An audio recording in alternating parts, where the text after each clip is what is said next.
Hello everyone, welcome to study centre. क्या आप जानते हैं कि जो स्टॉक एक्सचेंज, जिसको market for buying and selling of securities या स्टॉक एक्सचेंज बोला जाता है, उसके फंक्शंस क्या क्या होते हैं, मतलब वो काम क्या क्या करती है। वैसे तो अभी तक हम ये जानते थे कि सिक्योरिटीज कॉन्ट्रैक्टर्स रेगुलेशन एक्ट 1956 के अकॉर्डिंग ये एक मार्केट रहता है जिसमें बहुत सारी कंपनीज में हम लोग आके स्टॉक अपने इन्वेस्ट करते, पैसा इन्वेस्ट करते और इन रिटर्न उनको रिटर्न मिलता है। अब और भी क्या क्या इनके काम होते हैं, कैसे ये अट्रैक्ट करती है और फंक्शन क्या क्या other than inviting the people to invest in their company, और क्या क्या फंक्शंस रहते हैं। तो पॉइंट्स में देखते हैं। तो पहला फंक्शन है ready market for securities. It is a complete ready market for the securities, मतलब ये मेक श्योर करता है कि जितने भी इन्वेस्टर्स इसमें आए वो एक अच्छा रिटर्न लेके जाएं, प्लस इसको शेयर्स को लिक्विड बनाता है, मतलब इजीली वो सोल्ड हो पाए। ये रेडी मार्केट रहता है क्योंकि मार्केट में आप जाओगे तो इजीली बाइंग एंड सेलिंग हो जाए। प्लस ये स्टॉक्स, शेयर्स एंड डिबेंचर्स को इतना इंपॉर्टेंट बनाता है जितना कोलैटरल सिक्योरिटीज होती है इंपॉर्टेंट फॉर लोन, मतलब ऑल ओवर ये वैल्यू क्रिएट करता है for dealings of securities.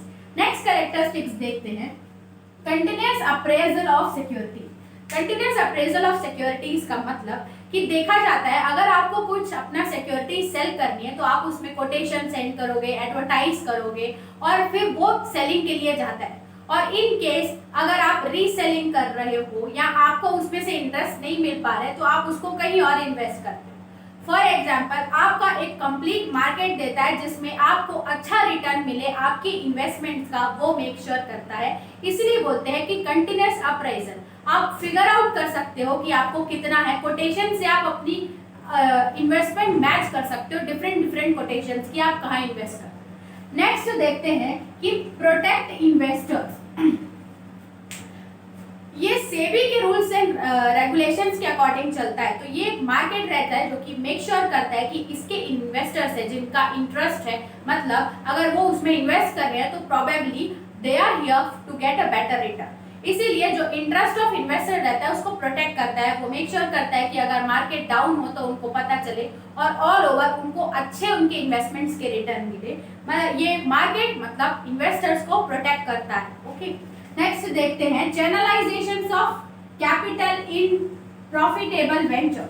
For example, अगर आप कोई बिजनेस खोलते हैं, बिजनेस अगर नहीं चला तो आप उसको बंद कर देते हैं, लेकिन स्टॉक एक्सचेंज में ऐसा नहीं है। अगर आप कहीं पे इन्वेस्ट करते हैं तो आपको चांस मिलता है वहां से वापस पैसे विड्रॉ करके आप उसको कहीं और इन्वेस्ट कर सकते हैं, या आप उसको रीसेल कर सकते हैं, या आप उसमें और ज्यादा इन्वेस्ट कर सकते हैं।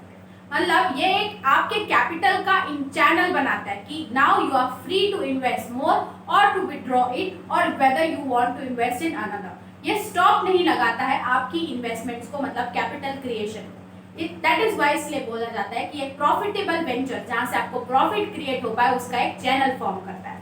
नेक्स्ट बारी देखते हैं कि फैसिलिटेट फॉर ये encourage capital formation. Encourage capital formation का मतलब ऑल ओवर दी वर्ल्ड, अगर आप कुछ ऑल ओवर दी कंट्री अगर आप इन्वेस्टर्स को बुला रहे हो और वो इन्वेस्ट कर रहे हैं, कहीं ना कहीं अपनी सेविंग्स का पार्ट लगा के वो लोग इन्वेस्ट कर रहे हैं, इन रिटर्न वो अपना एक कैपिटल बना रहे हैं। इसीलिए जितने ज्यादा इन्वेस्टर्स होंगे और जितने ज्यादा इन्वेस्टमेंट होगा वैसे ही उनका एक कैपिटल फॉर्म होगा।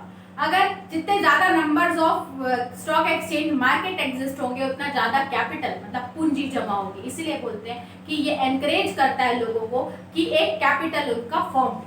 लास्ट देखते हैं फैसिलिटेट्स फॉर स्पेक्यूलेशन।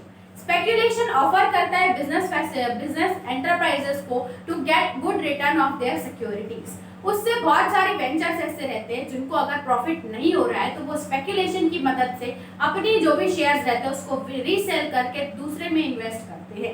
इसीलिए स्पेक्यूलेशन का भी ऑप्शन इसमें रहता है, जो कि अगर आप अदर बिजनेस में जाएं या बैंक्स में कहीं पे इन्वेस्ट करें वहां आपको नहीं मिलता है। तो ये था about functions of stock exchange. I hope आपको समझ में आया होगा। Just go through it. अगर आप इसको एक बार रीड करेंगे तो आपको समझ में आ जाएगा। तो आज की वीडियो में बस